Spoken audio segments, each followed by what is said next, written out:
Syukur untuk setiap rencanamu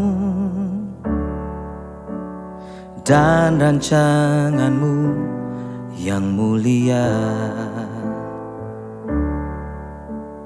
Dalam satu tubuh kami bersatu, menjadi duta kerajaanmu.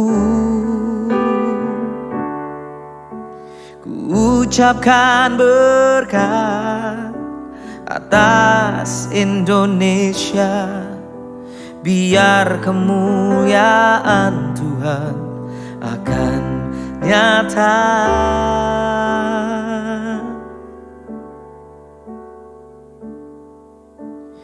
Bagi bangsa ini kami berdiri dan membawa doa kami kepadamu. Sesuatu yang besar pasti terjadi dan mengubahkan negeri kami.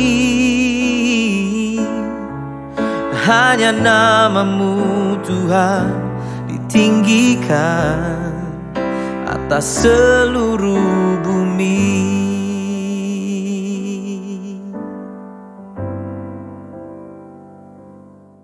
Salam Bapak Ibu Saudara yang Tuhan Yesus kasihi. Kita mengucap syukur kalau kasih Tuhan kembali mempertemukan kita di tengah segala keterbatasan yang kita hadapi saat ini. Bukan hanya kita, tapi seluruh bangsa-bangsa menghadapi banyak persoalan akhir-akhir ini. Namun kita mengucap syukur karena kasih Tuhan masih menyertai kita. Kita masih ada waktu untuk beribadah. Meskipun kita harus beribadah di rumah kita masing-masing, mari kita tetap teguhkan dan kuatkan hati kita menghadapi situasi ini. Oleh karena itu, mari kita bersama-sama berdoa. Kita akan membaca dan merenungkan kebenaran firman Tuhan. Kita berdoa. Bapa di surga, kami bersyukur kepadamu anugerah dan kasih-Mu besar atas kami. Kini Bapa, kami mau membaca dan merenungkan kebenaran firman-Mu. Mari Engkau menolong kami dengan kuat kuasa Roh-Mu, agar ketika kami membaca dan merenungkan firman-Mu, kami boleh mengerti apa yang Tuhan kehendaki. Karena firman-Mu lah yang mampu meneguhkan, menguatkan, menghibur, dan menolong kami di dalam kami menjalani segala persoalan dalam kehidupan kami. Oleh karena itu Bapa, ini diri kami, biarlah Engkau memimpin kami. Layakkan hamba-Mu menjadi saluran berkat firman-Mu. Terima kasih Bapa, bersabdalah bagi kami, karena kami sedia untuk mendengar. Di dalam nama Tuhan Yesus Kristus kami berdoa dan bersyukur. Amin. Firman Tuhan pada pagi hari ini terambil dari surat Rasul Paulus kepada jemaat di Korintus, 1 Korintus pasal 13 ayat yang ke-6. Namun kita akan baca dari ayat yang keempat sampai ayat yang ketujuh. Demikian firman Tuhan. Kasih itu sabar, kasih itu murah hati, ia tidak cemburu, ia tidak memegahkan diri dan tidak sombong. Ia tidak melakukan yang tidak sopan dan tidak mencari kepentingan diri sendiri. Ia tidak pemarah dan tidak menyimpan kesalahan orang lain. Ia tidak bersukacita karena ketidakadilan, tapi ia bersukacita karena kebenaran. Ia menutupi segala sesuatu, percaya segala sesuatu, mengharapkan segala sesuatu, sabar menanggung segala sesuatu. Khusus pada hari ini kita akan merenungkan pada ayat yang ke-6. Ia tidak bersukacita karena ketidakadilan, tetapi ia bersukacita karena kebenaran. Bersukacita adalah bergembira, bersuka hati. Bersukacita bisa disebabkan oleh karena banyak hal. Bisa karena berhasil dalam melakukan suatu pekerjaan. Bisa bersukacita karena memiliki harta yang banyak. Bersukacita karena keluarga berada dalam perlindungan Tuhan. Bisa bersukacita karena anak-anak sekolah memiliki nilai yang bagus. Bisa bersukacita karena usaha berhasil. Semua sehat dan lain-lain. Tapi yang harus kita pahami adalah jika kita bersukacita didasarkan pada hal-hal itu semata, itu tidak akan bertahan lama. Mengapa? Karena ketika kita tidak berhasil, ketika usaha kita tidak maju, ketika kita sakit, ketika nilai anak sekolah tidak bagus, maka sukacita akan hilang. Tetapi Allah menghendaki kepada kita sesuai dengan firman Tuhan dalam 1 Tesalonika 5 ayat 16 berkata, bersukacitalah senantiasa. Itu artinya dalam semua keadaan. Dalam semua keadaan kita harus senantiasa bersukacita. Dalam keadaan susah, senang, berhasil, gagal, untung atau rugi, dan lain-lain. Tuhan menghendaki kita semakin bertambah-tambah di dalam kasih, dan kasih yang bersukacita dalam keadaan apapun. Tentunya itu bukan hal yang mudah, namun akan bisa tercapai jika sukacita itu didasarkan pada kebenaran, bukan pada hal-hal lahiriah semata.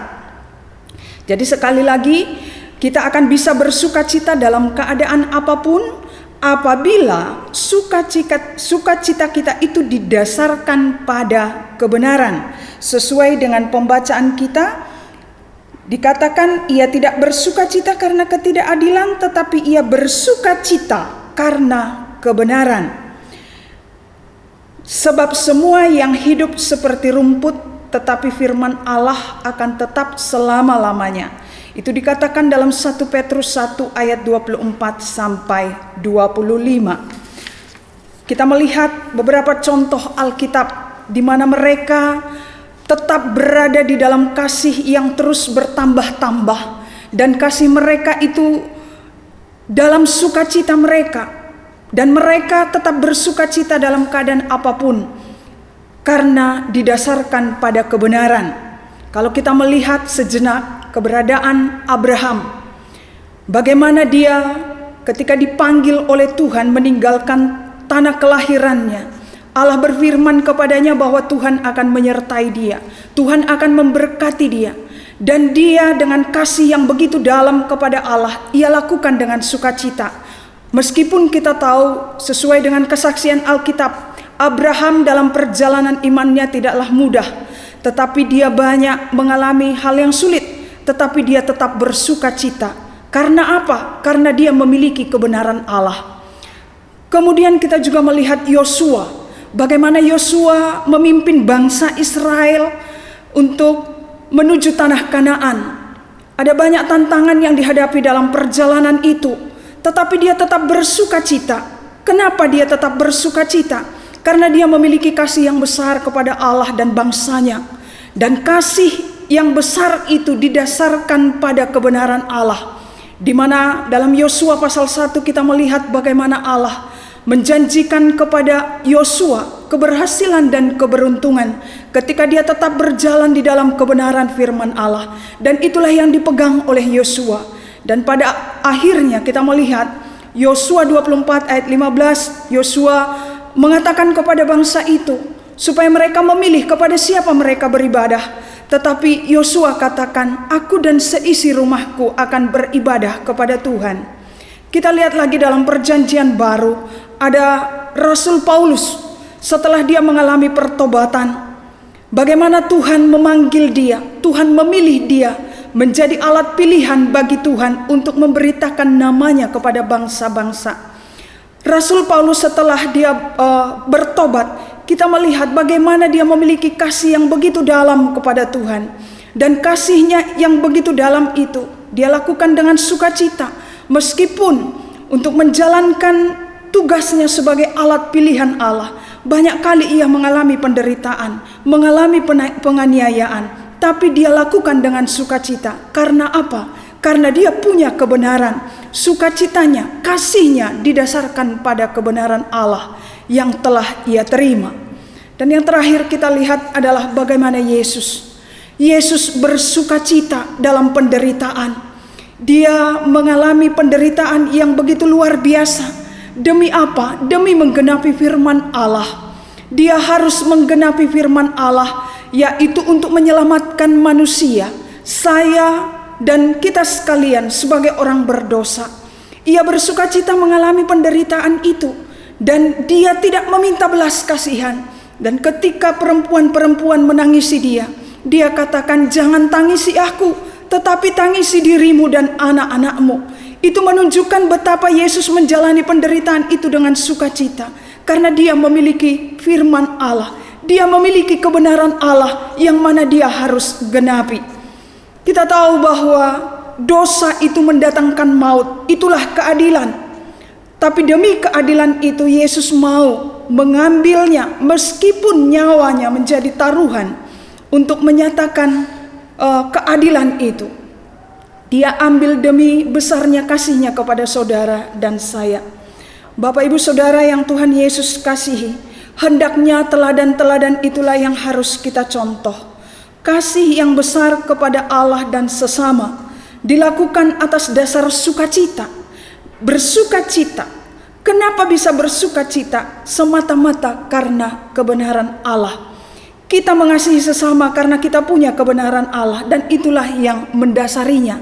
Maka kita akan melakukannya dengan sukacita, meskipun kita harus mengalami penderitaan, mengalami ejekan barangkali, tetapi kita akan tetap bersukacita melakukannya karena kita punya kebenaran. Kita mengasihi Tuhan karena kita punya kebenaran di dalam kita. Firman Tuhan katakan, kasihilah Tuhan Allahmu dengan segenap hatimu, dengan segenap jiwamu, dengan segenap kekuatanmu, dan dengan segenap akal budimu. Ketika itu yang mendasari kita, maka kita akan terdorong dan termotivasi mengasihi Tuhan dengan bersukacita dalam keadaan apapun. Ketika jemaat beribadah kepada Tuhan, dia akan beribadah dengan sukacita karena kebenaran Allah, karena dia ingat akan kebenaran Allah. Ibrani 10 ayat 25 mengatakan, jangan tinggalkan pertemuan-pertemuan ibadahmu.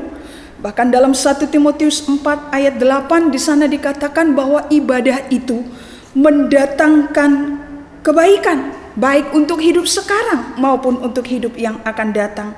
Dan ketika itu yang mendasari, kebenaran itu yang ada pada kita, maka kita akan beribadah dengan sukacita. Para pelayan akan melayani dengan sukacita sebagai wujud pernyataan kasihnya kepada Tuhan. Dia lakukan karena dia menyadari akan firman Allah. Firman Allah yang memanggil dia untuk ambil bagian dalam pelayanan. Suami mengasihi istri dan sebaliknya karena dasar firman Allah. Dalam Efesus 5 ayat 22 sampai 25 kita akan melihat di sana bagaimana suami mengasihi istri dan istri tunduk kepada suami. Jadi ketika didasarkan pada kebenaran firman itu, maka akan dilakukan dengan sukacita, baik dalam keadaan apapun, dalam keadaan sakit, susah, senang, dan akan senantiasa mengingat janji nikah yang sudah diucapkan. Karena apa? Karena punya kebenaran firman Allah. Anak-anak hormat dan mengasihi orang tua, bukan karena ada maunya, tetapi karena firman Allah. Firman Allah dalam perintah yang kelima di sana dikatakan, hormati ayahmu dan ibumu, maka engkau akan berbahagia dan panjang umur menjadi bagiannya. Ketika anak memiliki firman itu dalam hatinya, kebenaran itu, maka dia akan menghormati dan mengasihi orang tuanya. Dan lebih jelas lagi itu dikatakan dalam Efesus 6 ayat 1 sampai 3. Dan sebagai karyawan di tengah-tengah pekerjaan yang Tuhan percayakan kepada kita, kita akan bekerja dengan sukacita bukan karena upah, tetapi kita akan melakukannya dengan hati yang penuh ketaatan, hati yang takut kepada Tuhan. Mari kita buka Kolose 3 ayat 23.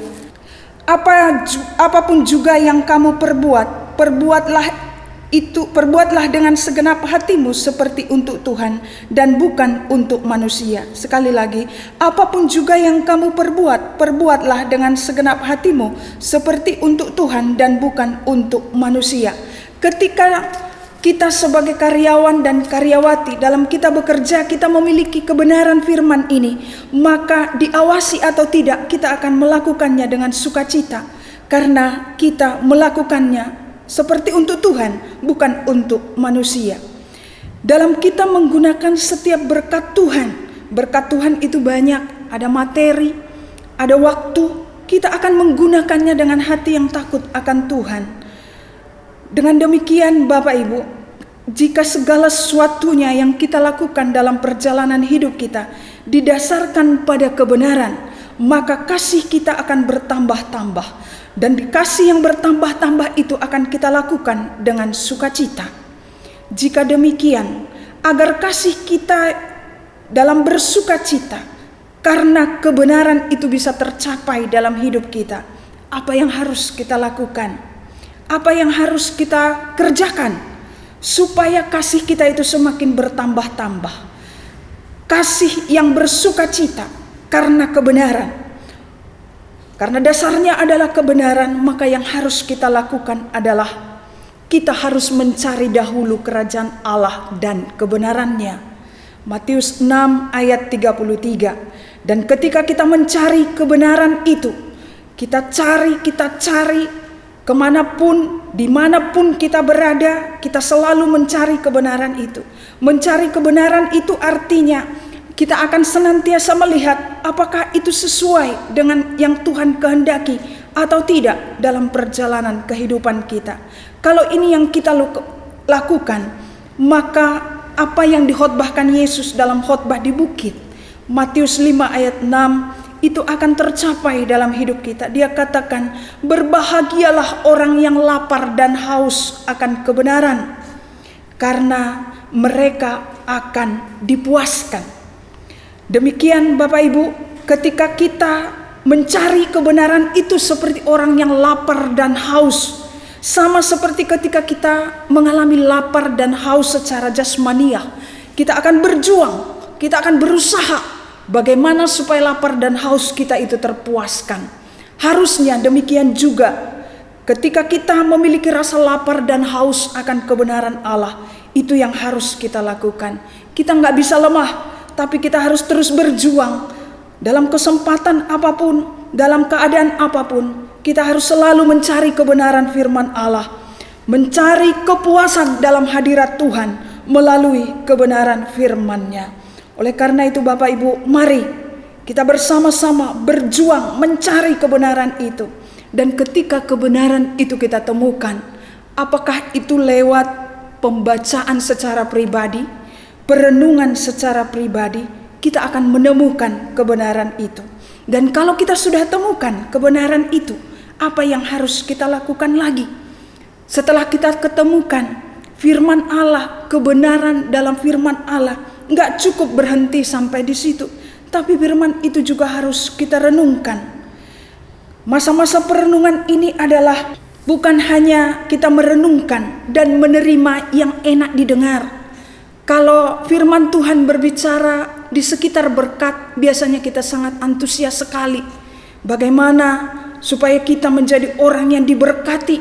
Tapi ketika kita merenungkan firman dengan benar, maka di sana pun kita harus siap untuk diselidiki, siap untuk ditelanjangi oleh kebenaran firman Allah itu. Ketika Tuhan menyingkapkan dosa-dosa kita, kita pun harus siap. Supaya apa? Supaya kita dapat merenungi, dapat menyelidiki diri kita di hadapan Tuhan. Itulah, jadi kebenaran itu setelah dicari, ditemukan, direnungkan. Karena di dalam merenungkan kita akan menemukan siapa diri kita. Kita akan dapat melihat, menyelidiki diri kita di hadapan Tuhan. Dan setelah kita selidiki siapa diri kita, dengan pertolongan Roh Kudus, kita melihat segala kekurangan dan kelemahan kita di hadapan Tuhan dan sesama. Tidak juga berhenti sampai di situ, tapi kita diajar lagi untuk menghidupi firman itu dalam kehidupan kita. Menghidupi firman itu, menghidupi kebenaran itu dalam hidup kita. Artinya, biarkan firman itu membersihkan hidup kita. Biarkan firman itu membuang segala hal-hal yang tidak baik dari diri kita. Ada kerelaan, ada kemauan dan kerinduan untuk hidup di dalam kebenaran. Dengan demikian, apabila sudah tercapai, kita mau mencari kebenaran, merenungkannya, siap diselidiki oleh kebenaran firman Allah, dan kemudian menghidupinya, maka dengan pertolongan Roh-Nya yang kudus, kasih kita akan bertambah-tambah. Kita akan melakukannya dengan penuh sukacita dalam keadaan apapun. Kita akan dimampukan mengasihi Tuhan dan sesama dengan sukacita dalam keadaan apapun. Oleh karena itu, mari kita berjuang bersama-sama, bergandengan tangan, saling menopang, saling mendukung satu dengan yang lain dalam kita menjalani proses yang terus-menerus yang harus kita kerjakan dengan pertolongan Roh Kudus. Nas pembimbing kita berkata dalam Roma 6 ayat 18, "Kamu telah dimerdekakan dari dosa dan menjadi hamba kebenaran." Oleh karena itu, Yesus sudah memberikan dirinya untuk menyelamatkan kita. Yang jika Tuhan berkenan, pada tanggal 10 April mendatang, di tengah segala keterbatasan yang ada, kita diundang oleh Tuhan untuk memperingati bagaimana besarnya karya agung yang Tuhan Yesus kerjakan dalam hidup kita. Oleh karena itu, mari kita menyadari bahwa karya agung yang Yesus sudah kerjakan sudah memerdekakan kita dari dosa. Tapi Dia pun menginginkan kita saat ini menjadi hamba kebenaran. Biarlah Roh Kudus menolong kita, dimampukan untuk kita bukan hanya menjadi pembaca, menjadi perenung, menjadi pemberita, tapi kita semua dimampukan untuk tetap memiliki kemauan dan kerinduan untuk menjadi pelaku-pelaku firman yang setia. Bapak Ibu Saudara yang Tuhan Yesus kasihi, mari kita jalani kehidupan bersama dengan Tuhan.